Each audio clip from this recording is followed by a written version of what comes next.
मशहूर आध्यात्मिक गुरु जग्गी वासुदेव, जिन्हें सदगुरु के नाम से भी जाना जाता है, उन्हें ब्रेन में सूजन और ब्लीडिंग के बाद इमरजेंसी ब्रेन सर्जरी से गुजरना पड़ा।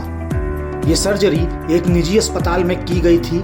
इस खबर के सामने आने के बाद ही दुनिया भर में उनके प्रशंसकों में चिंता फैल गई। रिपोर्ट्स की माने तो वह पिछले कई दिनों से गंभीर सिरदर्द से पीड़ित थे, जिसके बाद एमआरआई और सिटी स्कैन कराया गया और उसमें यह पता चला कि उनके मस्तिष्क में भारी रक्तस्राव यानी ब्लीडिंग हो रही है। इस समस्या को ब्रेन हेमरेज के रूप में भी जाना जाता है। आइए जानते हैं क्या है ये समस्या, इसके कारण और लक्षण।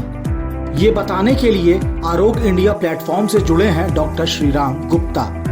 बता दें कि डॉक्टर श्रीराम गुप्ता पिछले कई सालों से न्यूरोसर्जन के रूप में मरीजों को उनकी समस्याओं से निजात दिला रहे हैं।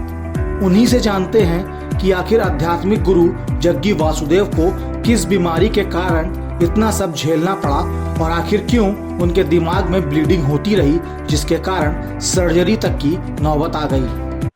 जो सदगुरु जी को जो दिमाग में हेमरेज हुआ है वो अक्सर ओल्ड एज में यानी जो वृद्ध हैं उनको होता है। होता क्या है कि ओल्ड होने पे दिमाग सिकुड़ जाता है। इससे दिमाग और दिमाग की हड्डी के बीच में एक जगह बन जाती है, जिससे किसी को छोटी मोटी चोट लग गई, जैसे कभी सिर टकरा गया, लड़खड़ा के गिर गए, हल्की चोट लग गई, तो धीमे धीमे वहाँ ब्लड इकट्ठा होता रहता है। चूँकि ब्रेन सिकुड़ा हुआ है इसलिए वो तुरंत दबाव नहीं बनाता है दिमाग पे। धीमे धीमे जब इकट्ठा होके गाढ़ा इकट्ठा हो जाता है तब दबाव बनाता है, तब मरीज को दिक्कत बढ़ती है, उसको लगातार सर दर्द बना रहता है। ऐसे सदगुरु जी के केस में हुआ होगा, कोई छोटी मोटी चोट लगी होगी जो उन्होंने ध्यान नहीं दिया होगा और ब्लड इकट्ठा होते होते होते दिमाग में दबाव बढ़ता गया और उनको दर्द हुआ। जब उन्होंने अपनी सीटी स्कैन कराया तो मालूम चला कि दिमाग में ब्लड इकट्ठा हुआ है। दिमाग में ब्लीडिंग और गंभीर सिरदर्द, आखिर ये कौन सी बीमारी है? डॉक्टर गुप्ता ने इस पर भी प्रकाश डाला। बहुत ज्यादा तेज नहीं होते हैं। जो गंभीर सर दर्द होते हैं वो बहुत तेज होते हैं। वो दवाई खाने के बाद भी उसमें आराम नहीं मिलता है और साथ में उसमें उल्टियाँ, चक्कर, बेहोशी के भी लक्षण मिल सकते हैं। जैसा कि सदगुरु जी के केस में हुआ कि लगातार 4 हफ्तों से उनको सर दर्द बना हुआ, दवाई खा रहे थे फिर भी आराम नहीं हो रहा था।